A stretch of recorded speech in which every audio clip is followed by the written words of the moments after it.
राधे राधे से भाइयों को स्वागत करता हूं अपने इस यूट्यूब चैनल में। आज हम जानेंगे हिट एंड रन नियम के बारे में, जिसने पूरे देश में सभी truck driver, bus driver, tempo driver और जितने भी व्हीकल्स हैं सभी ड्राइवरों को रोड पे उतरने के लिए और इस कानून को वापस मांग करने के लिए मजबूर हो गए। आखिर ऐसा क्या है इस नियम में, आज जानेंगे पूरी तरीके से।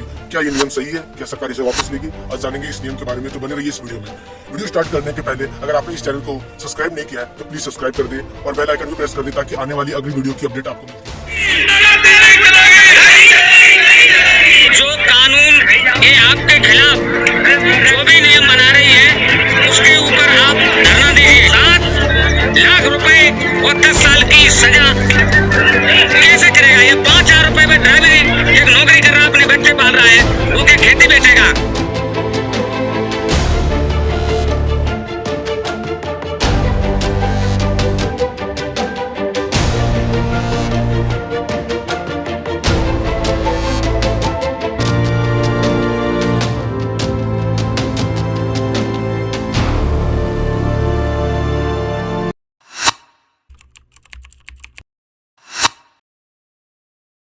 ये वीडियो की शुरुआत करते हैं। आखिर ये नियम है क्या? Hit and run law.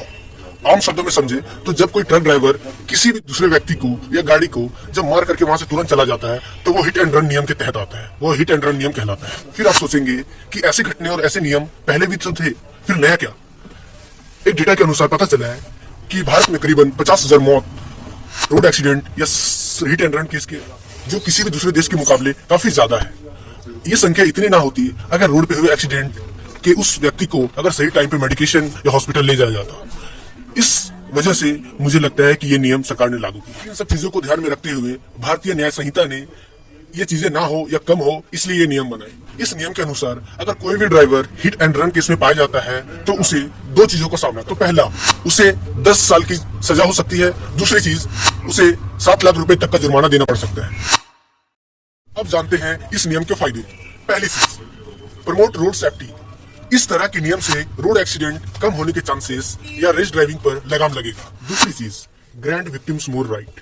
इसका मतलब जो पीड़ित है उसको अपना हक मिल सकेगा। अगर किसी की मौत हो जाती है तो पीड़ित परिवार को ठीक ठाक मुआवजा मिल सकेगा ताकि वो अपना घर परिवार चला सके। तीसरी चीज, अवेयरनेस टू द पब्लिक।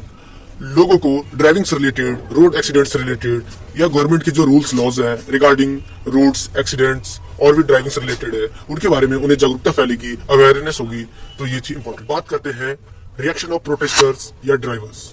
जितने भी ड्राइवर्स है अक्रॉस इंडिया सभी इस लॉ को, नियम को बहुत जोर शोर से प्रोटेस्ट कर रहे हैं। वो नहीं चाहते कि ये लॉ इम्प्लीमेंट हो और लागू हो।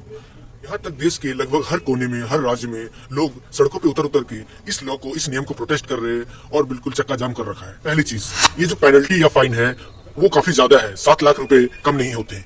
तो उनका कहना है कि ये फाइन ड्राइवरों पे ना लग के उस ट्रक या बस के मालिकों पे लगना चाहिए, क्योंकि आम इंसान के लिए 7 लाख रुपए जुटाना बहुत ही मुश्किल। कोई भी नया व्यक्ति इस ड्राइविंग लाइन में नहीं आएगा, जिससे कि रोजगार खत्म होगी और बेरोजगारी बढ़ेगी। तीसरी और सबसे इंपॉर्टेंट चीज कि अगर गलती ट्रक ड्राइवर या बस ड्राइवर से ना हो और सामने आने वाले चालक या उस व्यक्ति से हो तो अक्सर बड़ी गाड़ियों के ड्राइवर को ही दोष ठहराते हैं, जो कि इस रूल का सबसे बड़ा मिसयूज हो सकता है। तो ये उनकी बात है। चौथी चीज जो सबसे गौर करने वाली चीज है, वो कहते हैं कि अगर हमारे पास 7 लाख रुपए होते तो क्या वो ड्राइवर की नौकरी करते, वो अपना कोई धंधा बिजनेस जरूर करते। तो वो जो नियम है वो ड्राइवरों पे ना लग के उन गाड़ियों के मालिकों पे लगना चाहिए। दूसरी चीज, इस नियम की वजह से बहुत सारे ड्राइवर अपना काम छोड़ रहे हैं या छोड़ देंगे। अब बात आती है, क्या सरकार इस नियम को वापस लेगी जो जोरों शोरों से प्रोटेस्ट किया जा रहा है? तो आपको बता दें कि the all India motor transport Congress ने अपना कंसर्न सभी ड्राइवरों के साथ दिखाया है और भरोसा जताया है कि ये नियम सरकार वापस लेगी, क्योंकि ट्रांसपोर्ट और ऐसा नहीं हुआ तो ड्राइविंग और ट्रांसपोर्ट इंडस्ट्री को भारी नुकसान सहना पड़ सकता है। ऑफिशियली अभी तक गवर्नमेंट की तरफ से कोई भी इंडिकेशन नहीं आया है जिससे ये पता चल सके कि ये लॉ वापस ले रही है सरकार। इन सब बातों को समझते हुए आपको क्या लगता है, क्या सरकार इस नियम को वापस लेगी? अपना राय इस कमेंट बॉक्स में जरूर बताएं। तब तक के लिए धन्यवाद।